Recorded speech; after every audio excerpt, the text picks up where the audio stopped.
Okay, it's going to be a review of the Royal Rumble 1997. So we're going all the way back to January 19th, 25 years ago, to 1997. What most people would consider the best year of the 90s. But yeah, you know what though? 60,000 fans for this show. They really filled it up. I think, Shawn Michaels being the hometown boy, working with the AAA promotion from Mexico. San Antonio is close in distance, so that definitely probably helped.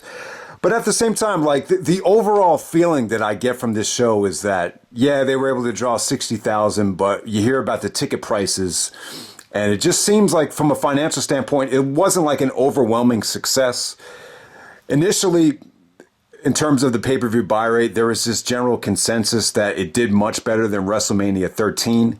Now it's coming out now that a lot of the pay-per-view buy rate numbers are actually fabricated and not really real at first. So there's a little bit of mixed reporting into how this show did from a pay-per-view buy rate standpoint. So if anyone out there is confident that they could, supply an exact number of how well this show did, because that's interesting, because for a while, this was the Rumble that a lot of people thought surpassed WrestleMania 13 in terms of buys, which would make sense because, Shawn Michaels was not a part of WrestleMania 13.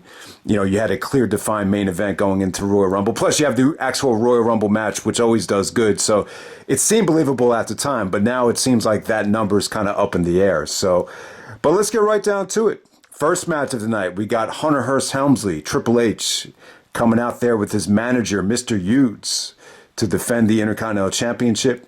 And so if you haven't seen Mr. Hughes yet, you saw him in 1993 as a wrestler at the King of the Ring. He's a really big black dude, kind of a bodyguard, Suge Knight like figure with Mr. Hughes. So he takes on Goldust with Marlena. So Goldust kind of has kind of experimenting with the babyface turn.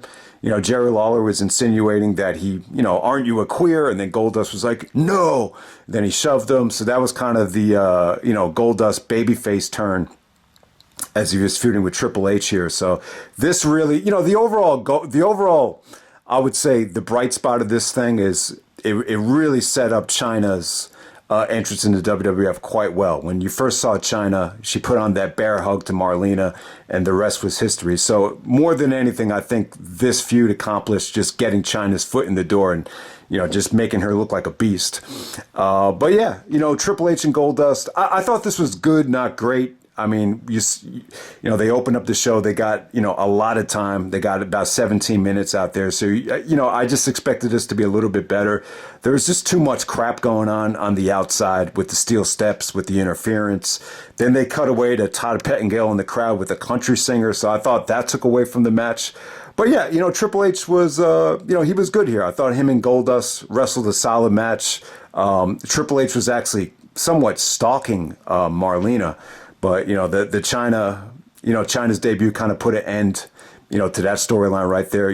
Triple H does get the assist from Mr. Hughes and does hit the pedigree behind the referee's back. And, yeah, pretty good story, pretty good action.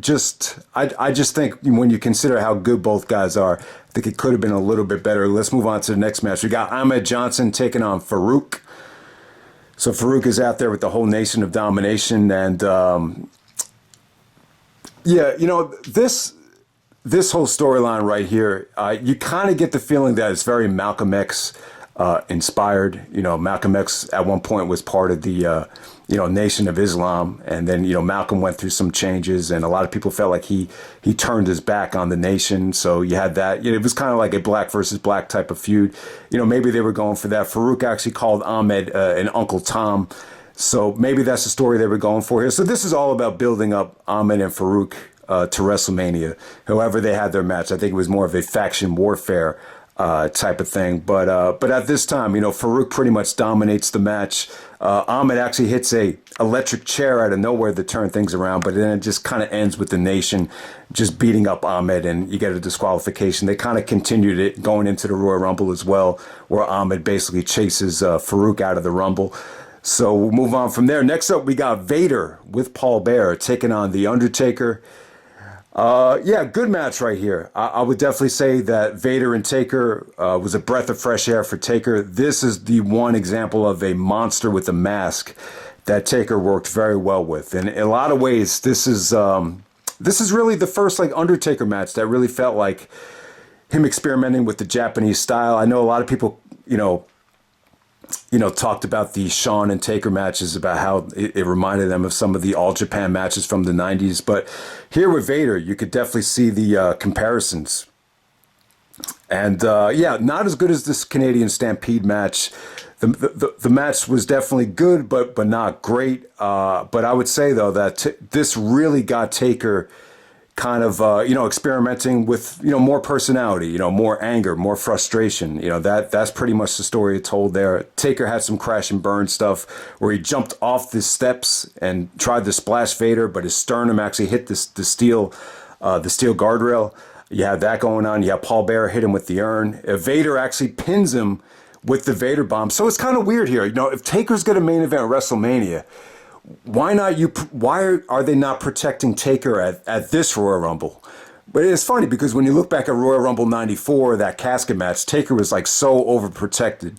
And then when you look back at Royal Rumble 96, Taker, he didn't take the pin to Brett as Brett's about to main event WrestleMania. So looking back on it, Taker definitely should have, I think the situation with Brett, he definitely should have took the pinfall to Brett. You really needed to promote Brett versus Shawn to the maximum degree.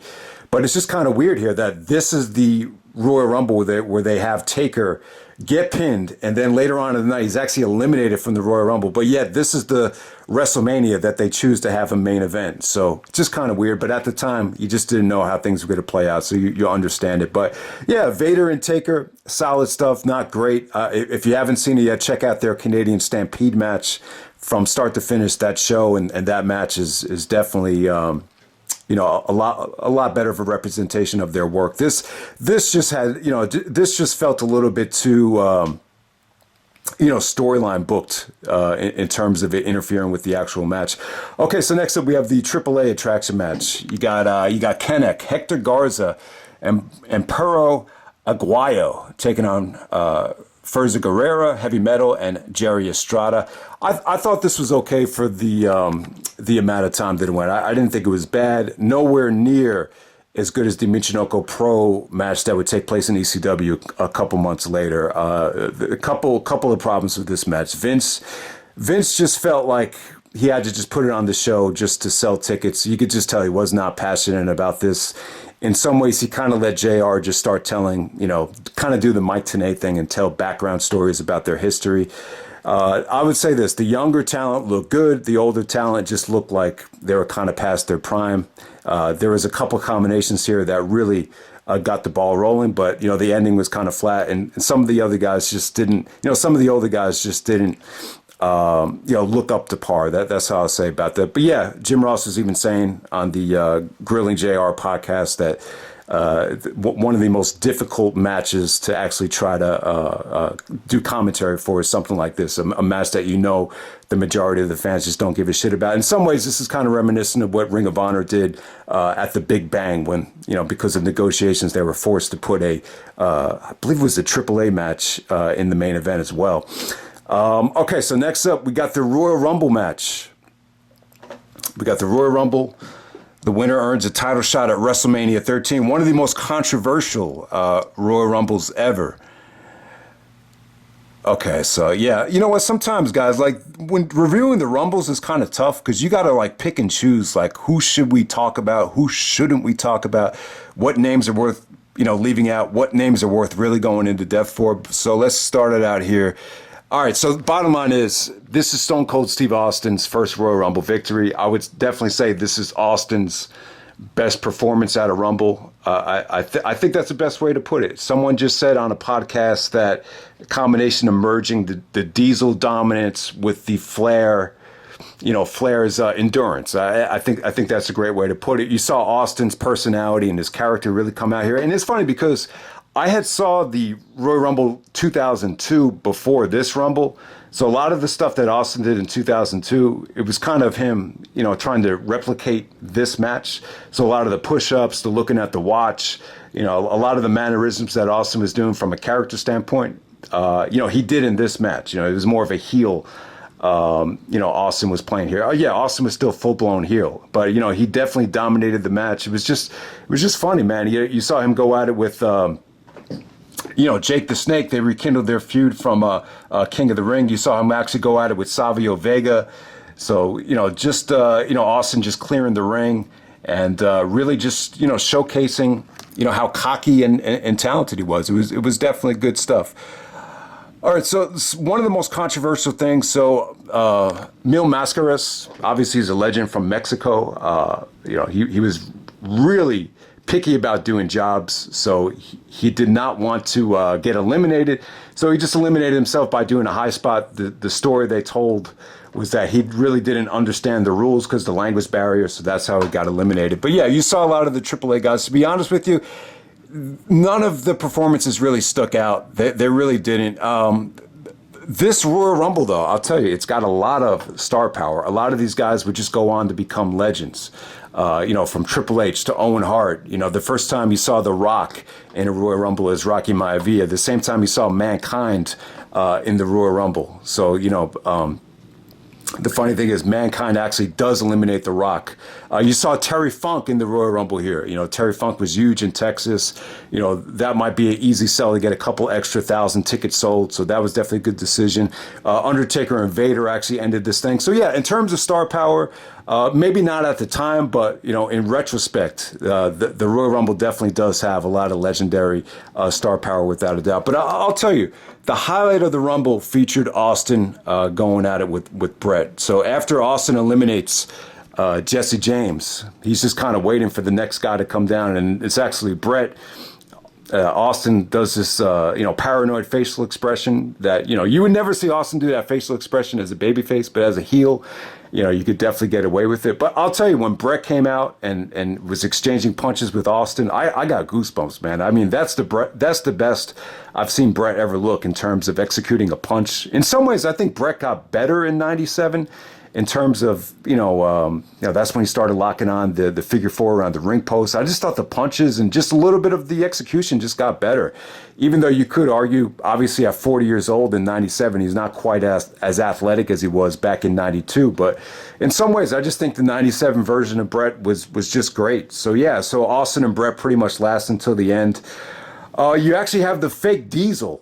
So the fake Diesel is actually Kane. When someone told me about this, back in 2002, I did not believe them, but yeah, it's clear that's clearly Kane playing the fake Diesel. Actually looked in better shape than Nash, but for whatever reason, it just didn't have the same effect. So give credit to Kevin Nash, because I don't think you could have just put anyone in the Diesel gimmick to make it work. But yeah, that was just kind of the WWE just kind of saying that we own the rights to Razor Ramon and Diesel, no matter what you do with those talents, but. In retrospect, I just think it was a waste of time. I think it kind of, I don't really think it did anything for the company to have the fake Diesel and the fake Razor Ramon out there. But yeah, let's get down to the nitty gritty of it. All right, so very important. So Mankind and his buddy, Terry Funk, are fighting with each other at ringside after the eliminations, after they both get eliminated. So both referees, there's two referees out there, so both referees are trying to break them up. As this is happening, Brett actually eliminates Austin. Austin notices that the referees are preoccupied, so he actually gets back into the ring. Brett eliminates Kane, the fake Diesel, as this is happening. But then Undertaker and Vader are trying to eliminate each other. They don't see Austin. Austin dumps both of them out. As Brett is eliminating the fake Diesel, Austin just kind of eliminates him from behind. Brett falls on his, bad back and is selling the back injury, and Austin celebrates his first ever Rumble victory. I got to give it up to Austin, man. I thought he looked in better shape here in the early stages of '97 before the neck injury than he ever looked before. I think he even looked in better shape than he did at the Royal Rumble of '96. And it was just, it was a good booking. With the momentum that Austin had, you definitely had to do it. But the clear cut plan at the time, it apparently it wasn't for Austin to do anything at WrestleMania. So, but when you look at how the show ends, it's Shawn Michaels as champion, Austin winning the Royal Rumble, but those plans are not going to change. I believe the plan was for Shawn to always keep the belt until WrestleMania, and then Bret Hart was going to win a Fatal 4-Way Rumble match at Fatal 4-Way at the February In Your House pay-per-view, and that was going to set up Bret versus Shawn Michaels. That's how they were going to do it. They were going to kind of, Bret was going to get a second chance because, Bret actually was the one that should have been the winner because he did technically eliminate Austin, but the referees just didn't see it. And I'll tell you, the highlight of the whole fucking show, without a doubt, it's Bret's performance after he got screwed here. So, that's 1997. Crybaby Bret getting screwed. I'll tell you what, when I said that, maybe Bret wouldn't have fit in the Attitude Era, it had everything to do with, pushing sexuality, the DX stuff, the Suck It, Jenna Jameson and Val Venus porn star vignettes and, Sable showing her tits. I'm referring to stuff like that turned Bret Hart off. Obviously, I think if Bret was a part of the Attitude Era, he proved it on this night that he would fit in really well. I think the acting lessons paid off when he tried to do that cowboy show in Canada when he was trying to take time off. He just he looked awesome. In some ways, it kind of reminds me of Edge. Edge just getting better on the mic after going for the after experimenting with some acting. But yeah, he actually starts like choking out Vince and arguing with Vince. It was great, man. Bret sold it very well, and we just move on from there. And now we have the main event. We got Shawn Michaels with the flu, actually challenging Psycho Sid for the title. All right, so one of the controversial things about the Rumble leading up to it. So right after Survivor Series, they're obviously they got to sell all these tickets. 70,000 in capacity for the Alamo Dome. So a couple days after Survivor Series, they had this press conference. Shawn makes it, Bret makes it. Apparently, Psycho Sid oversleeps as the champion and does not make the press conference. So, yeah, I just think a lot of people can learn from this. Anytime you get a shot to be the WWF champion, that's kind of like the worst thing you can do. If you have an injury, the injury is what it is. But a press conference where you just got to show up and just say, we're going to be there.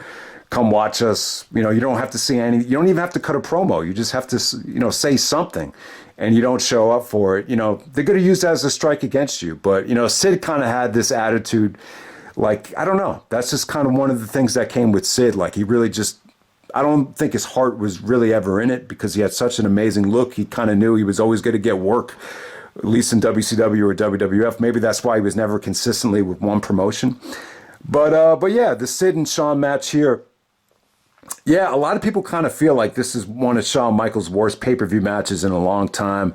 Maybe to be exact, you got to go back to Shawn's match at King of the Ring 1995 against The Godfather, a.k.a. Kama, to be exact. For whatever reason, I think the Survivor Series match, it just created that mood. And sometimes with Madison Square Garden, when you got two combustible elements that are going in, two different directions, it just creates such a unique atmosphere. We've talked about the Survivor Series 96 match and how, amazing the crowd reaction was and how interesting it was. This match right here, it was good. I think the atmosphere was really very pro Shawn Michaels. This kind of felt like if Michaels really wanted it, he could have had like a John Cena type of push where the company really gets behind him as the all good white meat babyface. It definitely kind of felt like that. And who knows, maybe the Austin babyface turn would have came a lot later had Shawn, not lost his smile and was willing to play this role. For Shawn to win the Royal Rumble 2 times in a row, it really puts him in the discussion for, greatest sports entertainer of all time, right up there with Hogan and Austin, to be exact with you. But yeah, the actual match here, I didn't really think Shawn having the flu or Shawn having a knee injury really took away from it. It just was lacking, somewhat of a, I don't know. It just lacked something. I think the problem of it was, Sid was pretty much dictating the tempo, dominating the match with rest holds.